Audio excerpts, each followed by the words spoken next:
Official pod is presented by WinBet. Betting's a team sport. Bet together at WinBet. Eric Allen here together with my longtime partner in crime, Bart Scott. April 24th, 2023, the Jets come to an agreement acquiring Aaron Rodgers from the Green Bay Packers. Of course, a couple particulars have to be worked out, but it appears that deal is imminent as far as dotting the I's, crossing the T's. Your Yep. thoughts? I mean, it was it's sweet music, right? We've been waiting for this to happen. We anticipated it was going to happen. We knew it was going to happen. We understand that when you think about deals, deadline breeds action, and the fact that we had our first actual soft deadline, which is the starter draft on Thursday, but then our hard day was probably the second day on Friday, as Green Bay was probably adamant in making sure that they get compensation this year so that they can improve their football team.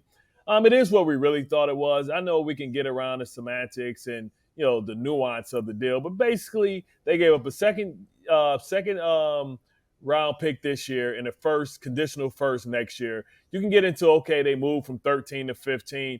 I feel like anybody that the Jets want, and I think they'll be targeting an offensive lineman, is still there. The only issue I have is the fact that if the New England Patriots want to go to build their line, they can potentially take, a lineman that the Jets covet. But I think that it's four linemen, in this draft that I think is the A side. And I think because of, quarterbacks getting over-evaluated and overdrafted, that, it's going to be maybe three, probably four, and then a run on the big guys and corners and stuff like that. I can't see four linemen getting picked in the first 15 picks. So you think somebody's going to be there? Okay, draft compensation aside, Yeah. Aaron Rodgers Mhm. coming to the Jets. What does this do for this organization? We saw the Jets take steps forward last year. Obviously, 4 wins in Robert Saleh's first season when they went to a complete youth movement. Then they knock it out of the park in last year's draft, get the offensive rookie of the year in Garrett Wilson, defensive rookie of the year in Sauce Gardner. That draft also included Breece Hall, of course. We saw this team take a lot of steps forward, almost doubled its win total in 2022, 7 wins. If health had stayed for the Jets over the course of those last games, they're probably a playoff team. You add Aaron Rodgers to this roster right now. What does this make the Jets? It makes them formidable. It makes them a true contender for this division. And you think about, what the Jets would have been with just a little bit better play. Now, it's still some holes here because that they didn't have last year, and it's more depth at the defensive line position. The fact that you lost Sheldon Rankins, and you have some holes to fill there, but you feel confident that now you have the powder dry. And let's see if Aaron Rodgers alters this deal to make it more cap friendly to go out and be able to, get some other talent, much like Tom Brady did. He can ease the salary cap so he can go out there and bring in a Randall Cobb, missing out on Odell Beckham. And this gives the Jets the ability to focus on the draft and the secondary free agent in June 2nd. Not having to wait till after June 2nd to see if Green Bay was going to pick up the option to have to pay it. I think, this gives them the ability to focus on the draft to be able to make moves and future moves, right? You think about the Jets and where they are, being able to kind of solidify the quarterback position. Now you have to build around Aaron Rodgers. You've done a great job with McCole Hardman. You got Alan Lazard. You have Garrett Wilson. We'll figure out what else happens because the Jets have an abundance of receivers right now. And you think about Corey Davis still being there. And, you think about opportunities for the Jets to make moves if certain players drop in the draft, being able to move back into the first round. I think this also gives them the ability to say, you know what, and it gives Green Bay the ability to say, you know what, we have a conditional pick, and now they can't really move that. I mean, now I anticipate Aaron Rodgers is going to play more than 65% of the snaps.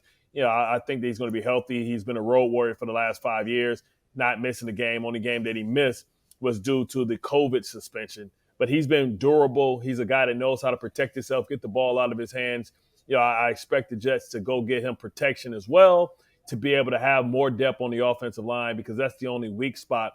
When you look at the depth that Max Mitchell brings, I always say his name wrong, Herbeck. I just say it funny. He signed with Pittsburgh, actually, Herbig. Oh, okay, Herbig. So, I Yeah. think the signing of Connor McGovern was a tremendous signing, being able to have some continuity, a guy that knows the system, a guy that they're familiar with, and now that allows them to say, you know what, if we need to get some more depth on the offensive guard, you think about a guy coming in, if Becton's healthy, if Dwayne Brown's healthy, you can go out and get a guy that plays tackle, but that can play guard as well. And you think about the kid from Georgia who has the same type of size to be able to move outside and inside. And, a lot of people don't realize guys like Jonathan Ogden came in the league as a tackle but played guard their first year. You got Bear Tucker, who gives you more security on the outside, proving that he can play left tackle or right tackle. So now you go out there and you draft somebody. Now you have a guy. Now you have two guys that can play guard and tackle. You got Bear Tucker in a pinch that showed that he can play at a high level. Hell, he can do anything at a high level. And then you bring in a rookie, you coach him up, and he can play at that level as well. I can't wait to see what the Jets do in the draft, but also I can't wait to see what they do in the secondary free agent market, which is June 2nd, when you have guys that's going to be designated to be released after teams see what they got in the draft. Well, you're getting way ahead of me right now. What does Rodgers bring to the table as far as physically at this point of his career? You're a guy who played against him. What makes him so special? Why has he been able to do this at an elite level for 18 years? He's cerebral, right? When you think about the guys that have played late into their career and flourished, and he's one of them. You talk about less than 400 days or 500 days ago, he was the reigning MVP, and won the award as the best football player in all of football.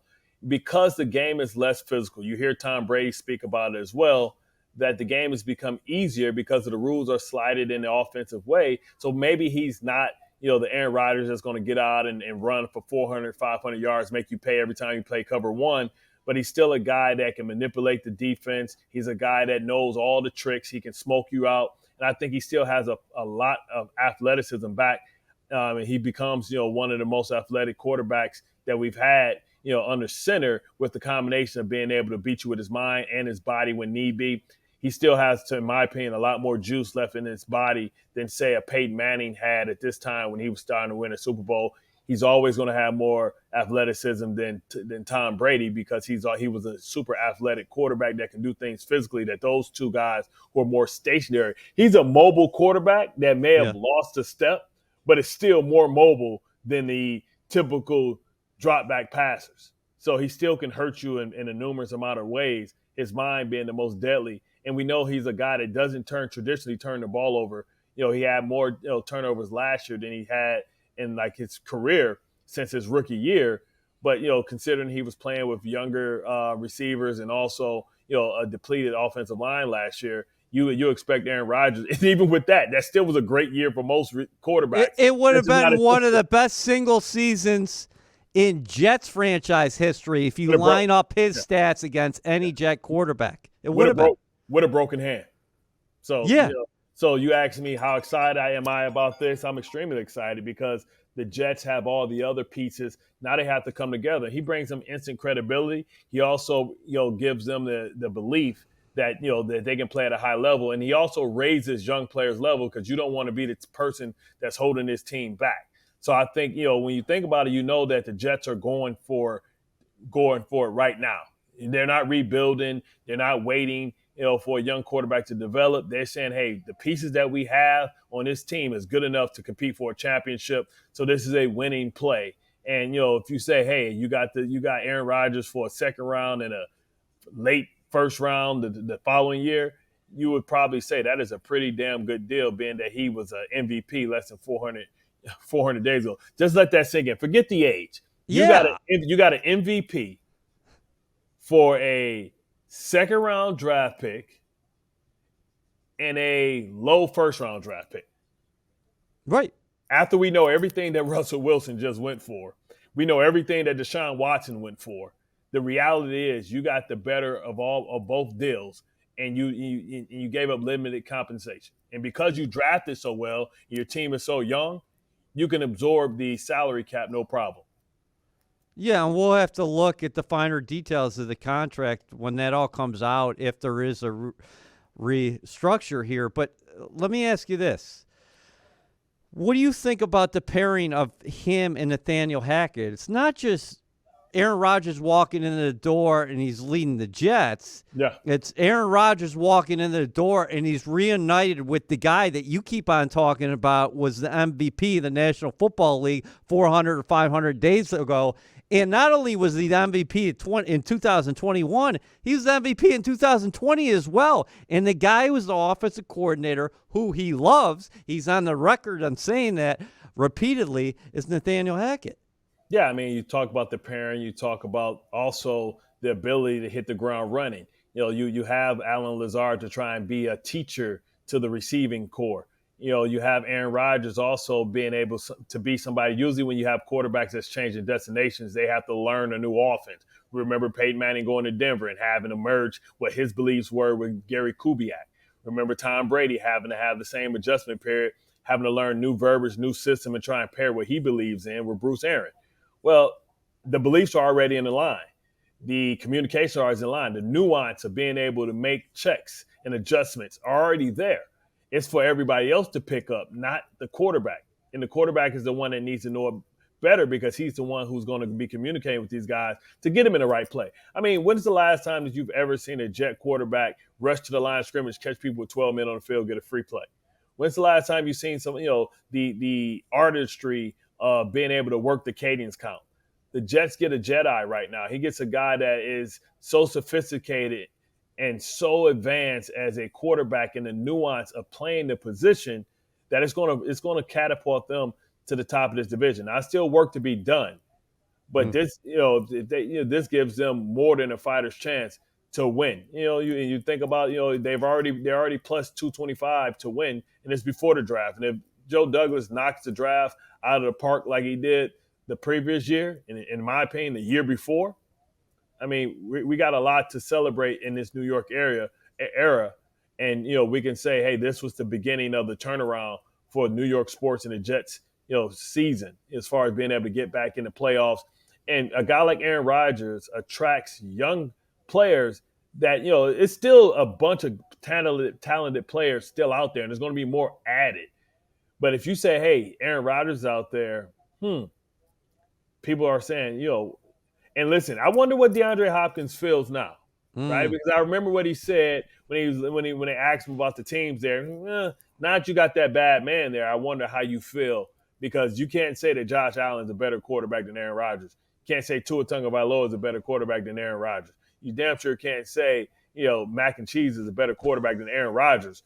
So if he felt like that before about going to Buffalo, what does he feel about the Jets now? And that's still something that's obtainable. I mean, you talk about Corey Davis being there. You talk about, DeAndre Hopkins not wanting to adjust his contract. We were in the running for Odell Beckham. We had a deal out there for him. If you can afford Odell Beckham, then, I don't think Jet fans would be upset if the second round pick was used for DeAndre Hopkins. You're a Detroit kid. You started your career in Baltimore. You loved it there. You came to the Jets, and you not only thrived, but you embraced the culture of the organization and this area. So much so, in fact, that you're living here to this day. What do you think about Rodgers coming to this organization, one, and two, the New York area? Well, first of all, I'm a little pissed off, right? Because I saw a list done by SNY, and they had the 10 most popular who owns this city stuff. And not one Jet was on there. It was two Giants, bunch of Knicks, right? New Knicks, too, like Jalen Brunson, Julius Randle, recency bias. Yes, I understand. How the hell can you not have Breece Hall, or how can you not have Garrett Wilson or Sauce Gardner even on there, right? But you got Daniel Jones. So if Daniel Jones, I'm expecting that list to be hit the refresh button like tomorrow. And I expect A-Ron to be on there because I believe he becomes the biggest star in New York.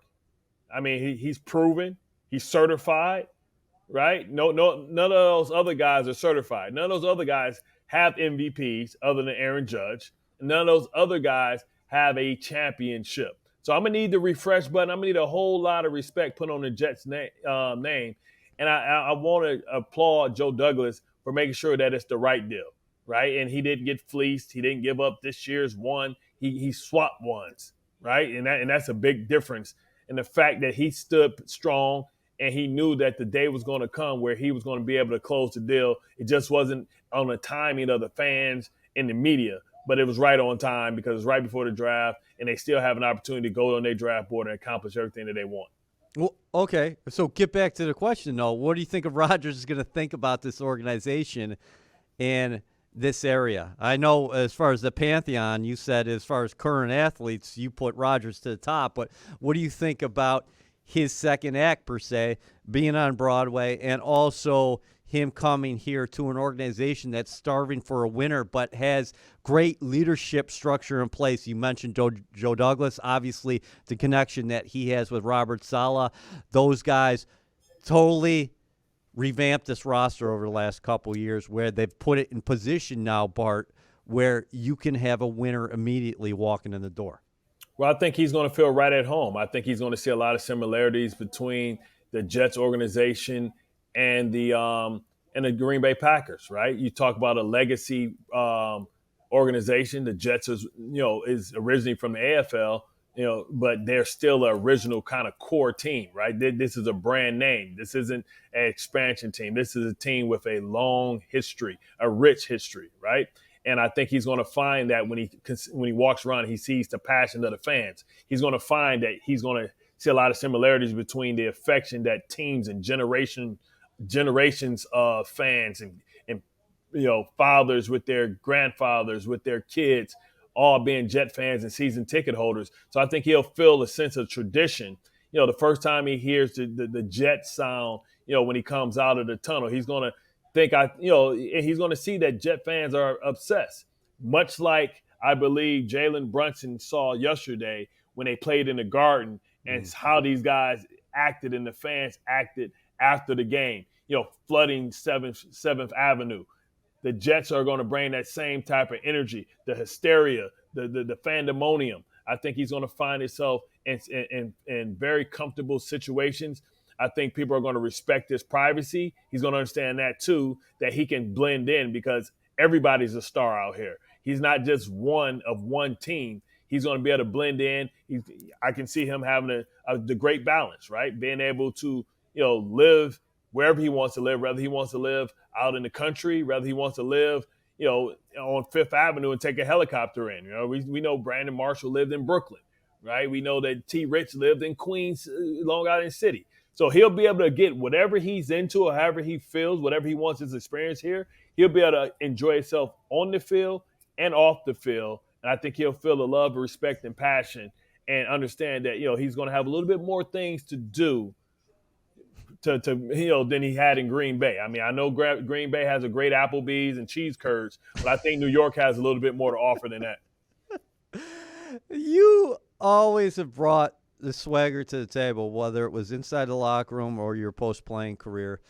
What do you think about the swag that he brings? We saw the Jets and their young core last year really develop. It was fun, whether it was Sauce Gardner on the defensive side of the ball or Garrett Wilson on the offensive side of the ball. But what do you think about the aura that he provides? Not just the physical skill set, not just the mentality, the cerebral assassin, but the kind of aura that he's going to bring to that locker room.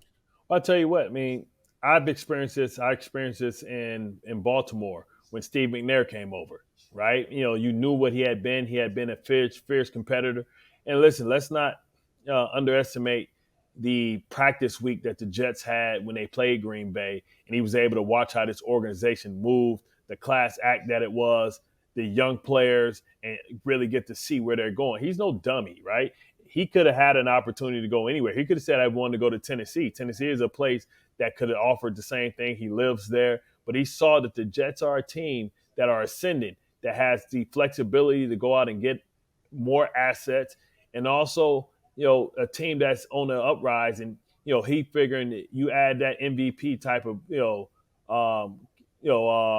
talent, they're going to be in every game. Right. And with this defense, and his defense has a lot to own up to it. But I love Chuck Clark. I love the swag they brought over there. Like I said, all I think they needed some big fatties. I know Puna Ford's still out there. I've been a proponent of bringing the big fatty over here. You know what I'm saying? I know they tried with Calais Campbell, but you got a big, fatty right there, and I trust. And I think that everybody trusts, right? Joe Douglas, you talk about his vision. You talk about rebuilding the roster, young, talented, players brought in, players that are young that, you don't have to worry about their contracts for a couple of years. You know what I mean? You got guys that, you know, you get to go out and go get hired guns, right? We watched Philadelphia, which we think Roseman, who Joe Douglas learned from, is one of the best in the business. He's always one step ahead, right? He always has a good player, then he always has a backup to plug in, right? You got Davis, Jordan Davis right there, got Dean, and then he still has 2 first-round draft picks. So even at 15, I could see the Jets moving back, right? If they find their players slip that bad, they move back, get more assets. Hey man, I believe in Joe. We've seen him move up and down the board. We've seen him move back in the first round, move up back in the second round to get Breece Hall. We've seen him move up to go get a Vera Tucker, right? So I'm just so excited to see what moves are going to be paid out and what that draft board looks like and what that free agency board looks like. Because I think now the biggest thing that Aaron Rodgers gives you is the ability for guys who have made a lot of money in this league to say, hey, it's more about winning right now than it is about the money. We've seen it when Rex was here. Guys like Jason Taylor coming up, guys like Trevor Price coming over. We've seen it, right? And I know that's what happens. The confidence in the Jets, and everybody, was making fun, same old Jets, but the Jets are right where they need to be. And right now, it's people clamoring, wishing, and hoping that the Jets give them that call that last year, would have put their nose up to it. Thanks, brother. It's always great catching up. And for Jets fans, I think a lot of people are going to be actually seeing you Thursday night at MetLife Stadium. And that place is going to be a raucous environment because I tell you what, MetLife Stadium is going to be the place to be in 2023. A lot of primetime games, right? Oh, yeah. Oh, yeah. That's a good and bad part. That means that I'm gonna be up at 12 o'clock, but I'll do it for opportunity to do some playoff football. You know what I'm saying? I'll go ahead and take the 4 o'clocks and the 8 o'clocks, but that comes with the territory. And I tell you what, it'd be great that maybe if Aaron is announced and he's on the big board, maybe who knows? Maybe they can work that out for the draft. Make sure the Aaron pulls up. You know what I mean? Because it should be about time when he has to be introduced. Makes sense. Make it happen, Captain. Sounds good, Medbacker. My pleasure, man. Talk to you later. Jets fans, we're in our final push and the clock is ticking. WynnBET is giving you a golden opportunity to win VIP prizes for the 2023 season. The WynnBET Green Room is the most exclusive space at the stadium with all-inclusive food and beverage, lower-level seats, and appearances by Jets legends and celebrities. New Jersey customers, all you need to do is wager at least $100 on WynnBET Sportsbook or Casino. For New York customers, all you need to do is wager at least $100 on WynnBET's Sportsbook.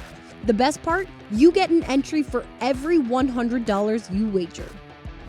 It's a momentous day here at One Jets Drive, and I'd be remiss if I didn't bring Leger Douzable on the official pod. Leger, your thoughts on this trade finally happening, the Jets and the Packers agreeing on a deal that will bring 4-time NFL MVP Aaron Rodgers to the green and white. It's amazing, EA, right? This is what the Jets, have been talking about for a while in regards to trading for Aaron Rodgers. We all thought that this potentially could happen all the way back in March and April. I mean, we're still in April, but now it's late April, draft week, and then the news comes down. I think news had broke earlier this week that the two teams have gotten back together and started renegotiating. And it seems like a deal came together quite quickly. Now, to be honest, EA, it's a bit steep. I'm not even going to lie to you because when you look at it, right, people are saying it's 2 first-round picks, but it's essentially a first-round swap this year in 2023. Jets have to move back 2 spots from 13 to 15. They give up the number 42 pick, also a 6th-round pick, but they receive a 5th-round pick. But the thing that's steep to me, EA, I would have been fine with all the rest of that, right? But the protection for if Aaron Rodgers decides not to play after this year, it's not really there for the Jets, right? So it's like next year, no matter what, because we all assume Aaron Rodgers is going to play 65% of the snaps. The Jets are giving up on one next year to the Green Bay Packers. So, I mean, I understand it from the standpoint because Joe Douglas understands this roster. He feels like he has a ready-made team. The one thing that they were missing was a quarterback. So I get it from that standpoint because unless you have a signal caller under center, you don't have a chance in the NFL.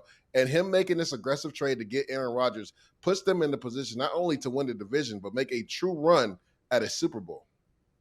You just hit the right note right there that this puts the Jets in position not only to win the division, but win a Super Bowl. Can you believe where we're at right now in late April compared to where we were in October when the Jets went to Green Bay and took down Aaron Rodgers? If I would have told you on that Sunday that Rodgers was going to be a Jet in 2023, what would you have said? Look at us. Look at us. Who would have thought? Who would have thought, right? And the funny thing is, EA, around that time, the Jets were one of the hottest teams in the league, right? One of the hottest teams in the AFC. A lot of people thought they could potentially fight for the AFC East crown that year because they went into Green Bay and essentially beat down the Green Bay Packers. The game wasn't even close. I mean, you talk about physicality on both sides of the line of scrimmage, offensive line, defensive line. They won the battle in the trenches that day and literally took the heart out of the Green Bay Packers. So if you're looking at it from this standpoint, would we have ever in our wildest dreams thought Aaron Rodgers the following year would be a New York Jet? Everybody would say no, especially like you talked about in October, because the team was playing so well. They thought that this young team could potentially make a run. We knew we had a top 5 defense at the time, and they finished the season as a top 5 defense. So I don't think anybody thought in October that this would be an outcome going into the 23 season. But towards the back half of the season, the Jets weren't able to finish, wasn't able to get into the playoffs. And then subsequently, we knew there were struggles at the quarterback position.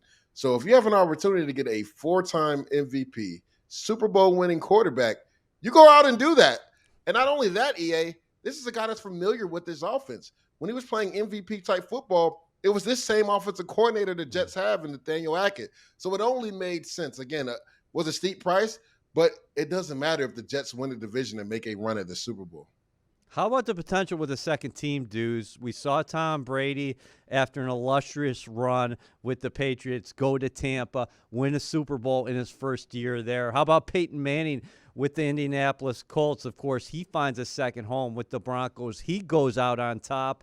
I'm not putting Matt Stafford in the category of Why not? great. Yeah, but my point is a very accomplished quarterback who goes from Detroit to the Rams, wins the championship. So we've seen this done. There is a blueprint out there for teams who are ascending and ready to take the next step, and all they need is an elite quarterback. Oh, here you go. You have the Jets, an ascending young team who just needed that missing piece. Enter Aaron Rodgers.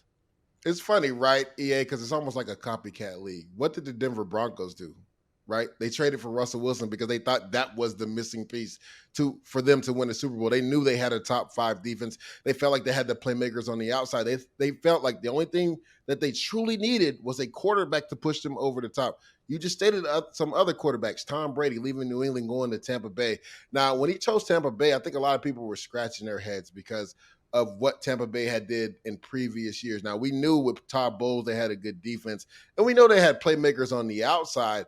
But when Tom Brady came there, as Deion Sanders said, he brought us some luggage with him, right? He was able to get Antonio Brown to come. He was able to get Gronk to come over there, right? I think they drafted, Wharfs at tackle. So they had some pieces around. But also, when you have Tom Brady, you get guys like Leonard Fournette that want to sign on and play with Tom Brady. Essentially, the same thing has happened with the Jets and, Aaron Rodgers. Odell Beckham was flirting with coming to play for the New York Jets, but ultimately Baltimore offered him a deal that he couldn't refuse, and he ended up going there. But we already see that guys are willing to come and play with Aaron Rodgers. I know Alan Lazard, that was a big thing for him on wanting to sign with the New York Jets, the familiarity not only with Nathaniel Hackett, but his quarterback, Aaron Rodgers, who's one of his closest friends. So when you have a guy like a Aaron Rodgers, you talked about it, Tom Brady, Peyton Manning, and I think the difference between Aaron Rodgers and those guys is Aaron is familiar with this system. He's been running this system, right? And Hackett was with LaFleur in Green Bay. He's coming to essentially the same offense. Will the terminology be slightly different? Maybe. Maybe it changes because Hackett comes in and Aaron Rodgers just picks up where he left off in that 21 season. That's what the Jets are hoping, right? You get a pissed off Aaron Rodgers who felt like he may have been done wrongly in Green Bay. He's motivated now to come to the New York Jets. And I guarantee you right now, Jet Nation is ecstatic about this trade. Oh yeah, they have reason to be celebrating right now because the wait. It's been a long wait for Jets fans, the anticipation, and now you're feeling that collective sense of relief and euphoria at the same time. Where is this guy physically at this point in his career? He battled a number of injuries last year, Deuce. Yep. He's 39. He's going to turn 40. As far as his physical skill set, something that stood out to me in the past, Tom Brady said Aaron Rodgers is the best thrower of the football in the history of our game. Where do you think he's at right now? First and foremost, EA, the most talented guy I've ever faced. Without that, I played against Mahomes in preseason, but I didn't really get to see him during the season because he was a rookie. He didn't play his rookie year, but I played him in preseason. But as far as just pure talent, and I agree with Tom Brady 100%, there's nobody that can throw the ball better than Aaron Rodgers. I mean, and, people are saying he's getting older. He was a little beat up last year. One throw that comes to mind was him drifting to the left versus the Miami Dolphins and finding Mercedes Lewis down the sideline with a flick of the wrist. The ball went like 50 yards in the air with a flick, EA. It shows that this guy still has all the arm strength in the world. Saw a picture and video of him and Alan Lazard working out together, kind of playing around, running some sprints. So again, it seems like mentally he's in it this year. He's motivated. He's ready to play. And let's not forget the last time he was in this situation was the first year LaFleur was there, and people thought he was done. What did he do after that? Back-to-back MVP years. You want to take Jordan Love in the first round? Let me show you why I'm a future Hall of Famer, first ballot Hall of Famer. And I think that's the Aaron Rodgers the Jets are going to get this year. How about him as a decision maker? Something that's overlooked, I think, throughout his career. Best touchdown to interception ratio of anybody who's ever played this game. So we think in Rodgers in terms of gunslinger oftentimes, but he's protected the football throughout his career.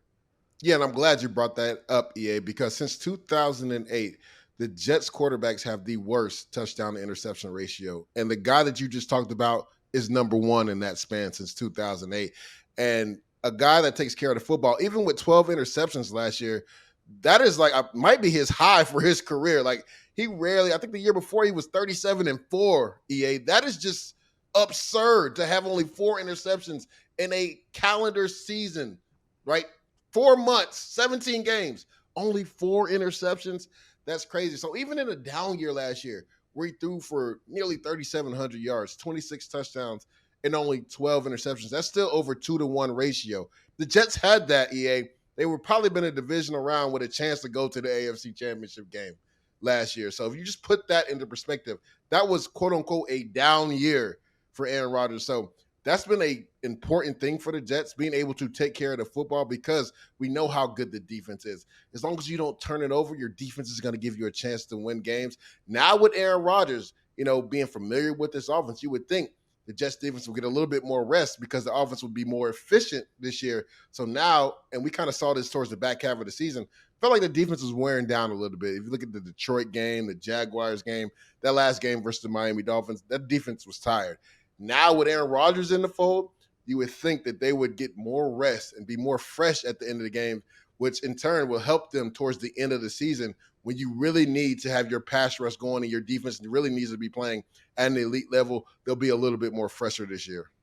As a guy who's suited up in the room multiple times, whether it's for practice or games over the course of your career, and you played for more than a decade, Deuce, what's it going to be like for these guys when Rodgers walks into the locker room with that swagger, the guy, discount double check with the belt, the guy who has done so much throughout his NFL career, wanted to be here, wanted to be a Jet, wanted to help this team go to the next level. What is the feeling going to be like in the room when he enters? I think guys are just going to be excited. I mean, you kind of see it on Twitter already. Breece Hall has changed his profile pic to Aaron Rodgers when he was at Cal Berkeley, right? That's the excitement these guys have. Garrett Wilson couldn't be more excited. You see Mekhi Becton tweeting out different things. Jermaine Johnson put the spoof up there of The Office saying, It's going to happen. It's going to happen. It's finally happening. So guys are excited. And again, that doesn't just radiate on the offensive side. That radiates on the defensive side as well, EA, because again, now you have a quarterback you can go out there and believe in, and right, even when you're maybe not having your best day, because he's a 4-time MVP, because he's a former Super Bowl champ, he can pick you guys up on days you don't have it your best on defense. And that's important, right? Because I know a lot of people talked about this last year, and they kind of got on the defense late in the season. But I'm like, yeah, this defense is still giving up like less than 19 points a game. That's winning football. Like, if you give up less than 20 points a game, you still should have an opportunity to win. If the Jets scored at least 21 in 5 other games, they would have been 12. They would have had 12 wins. 12 wins, EA. That would have put them in contention to potentially win the division. So I look at it, like I said, it's not just going to radiate between the offense. Some of that's going to come over to the defense, and they're going to be more enthused now because they know, right, they don't have to be on pins and needles. We have a guy back there at quarterback. If we're not having our best day, and the plan is always to have our best day, but if we're not, he can pick us up and lift us up. How about Rodgers' second act coming on Broadway? Him just coming to New York, how big that is as far as a sporting transaction. There's few things you probably can compare this to as far as this big of a name, this guy at this point of his career. Obviously, he's on the second 9. He's towards the end of his career, but he still can play at an elite level and coming to New York.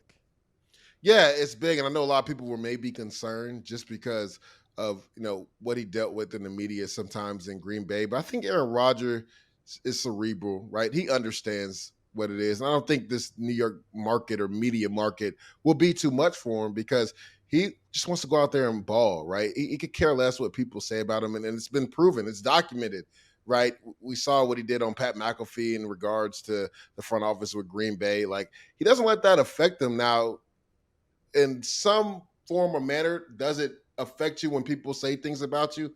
Essentially, yes, right? But I think he's played enough football and played at an elite level for so long that he'll be able to bounce back. I don't think that the New York media market will be too much for Aaron Rodgers. And you're talking about coming to, Broadway. I mean, Broadway Joe Namath already came out and said he's willing to let him use number 12. I mean, that's something big. This is the greatest quarterback in Jets history. For him to essentially unretire his number, to let another future Hall of Famer use his number, kind of lets you know the importance of this trade for the New York Jets. Yeah, we'll have to see where that goes in the hours ahead. I know Schefter initially reported the deal and the compensation, and he had Rodgers out there in a number 8. Of course, he wore number 8 at Cal Berkeley, so maybe that's in the future for him here with the green and white. You mentioned something, and I want to end here with you, Deuce. You think the Jets are going to get a pissed off Aaron Rodgers as far as the way it ended in Green Bay? And also, he's so highly competitive. What do you think this is going to mean to him as far as this final chapter and the potential as far as his legacy is concerned? Because you're talking about a Jets team that won a championship in 1968, January 12th, 1969, hasn't been in the playoffs since 2010, has a lot of pieces there, but the potential, if you're Rodgers right now, not only maybe being pissed off as far as the doubters are concerned, but also the potential of what this marriage ultimately can be. Yeah, I don't think he's just pissed off. I think he's highly motivated, and we kind of talked about this earlier. The last time he was this motivated was the year after Matt LaFleur got the job at Green Bay. He didn't have, quote unquote, his best year. A lot of people thought he was done. He didn't have it anymore. What did they do? They traded up. They didn't just take Jordan Love in the first round, EA. They traded up to get him, essentially saying this is going to be your replacement. And then we saw Aaron Rodgers play at a astronomical level the next 2 years and became back-to-back MVPs. I think that's something that we're going to get from Aaron Rodgers right now. You talk about the legacy, being able not to only do that in Green Bay, which is one of the meccas of NFL football, right? But to be able to do it in New York, no city is better to win in, EA. I'm telling you, when you're winning in New York City, I think that's all in Aaron Rodgers' mind. And he also wants to stick it to the front office at Green Bay. Like, you thought I was done before. I proved you wrong. Well, it's time for me for these next 2 years to prove you wrong again. Not only am I going to play at an elite level, I'm going to go out there and try to win MVP, but then bring my team along with me and try to make a run at this Super Bowl. How does this impact Douglas as far as the draft is concerned? Now he's got the 15th pick. We saw the swap of the first rounders. Yeah. Obviously, you talked about the compensation before, but we figured that this trade was going to happen at some point, whether it's Monday, Thursday, or Friday. But now that you know the compensation, you also know what the Jets did recently with the signings of Connor McGovern. Correct. You're filling a need before the draft. Quentin Jefferson, we talked about that the last podcast. But overall look as far as the draft is concerned, now that you know Rodgers is done, that chapter is about to begin. But as far as worrying about the deal, you don't have to worry about that right now. Where should the focus be for the Jets in the 2023 draft? Yeah, EA, we talked about this earlier about a few weeks ago on the podcast, right? And I think I said that Joe Douglas had a plan if Aaron Rodgers got traded before the draft, and then one just in case he hadn't been traded, right? Now they can throw away that plan in regards to Aaron Rodgers not being traded before the draft because that has happened. I'm glad you brought up Connor McGovern because I think that is a underlying signing that is big for the Jets. One, because we know Aaron Rodgers and how he feels about rookies at times, right? Now you got a guy that has played a solid football for the Jets in this same system that Aaron Rodgers is coming from, that he's been familiar with Nathaniel Hackett. So now you got a veteran signal caller at center, right? You bring him back. He's played a lot of good football. That doesn't mean the Jets won't potentially take an interior offensive lineman in the draft, but now you don't have to make it mandatory that you take one of those first two picks. The one concern, and we kind of talked about this off camera, EA, is will one of the top four offensive tackles be there at 15 now that you've moved back 2 spots? And that's what I meant when I talked about it being a little steep, right? Because 2 spots in the draft can be monumental, right, in regards to that, because Peter Skoronski, Paris Johnson, you talk about Darnell Wright, and then Broderick Jones. Yeah. They could potentially be off the board. So if that happens, do the Jets potentially move back? Do they take Jackson Smith and Jigba at the number 15 spot if he's even there? Right. So there's so many things to really work through. I think defensive tackle becomes a bigger need at 43, potentially. Keanu Benton is a guy that we've talked about that I really like. Adebawore from Northwestern is another guy I really like. The thing with Robert Saleh, when it comes to defensive line, he likes guys that have foot speed and strain. And both of those guys give you that interior pass rush guys that are strained in the run game inside. So I think if you look at the draft board there, that is something that Joe Douglas is going to be watching carefully, because if those offensive tackles start flying off the board, I think the Jets potentially could start taking some calls to potentially move back and get some more draft capital to make some more moves in the second and third round. Because moving 2 spots back, I think 13th, a lot of guys felt comfortable that they'd get one of the top 4 tackles. But at 15, I don't feel as comfortable on them getting one of the top 4 tackles. Yeah, well, the draft is about 72 hours away after hitting a grand slam in the 2022 NFL Draft. Almost a year later, on April 24th, 2023, Joe Douglas strikes, going the trade route, bringing Aaron Rodgers to New York. Dudes, it's been a momentous day, a potential game changer here for the New York Jets. Thanks for joining us as always. Of course.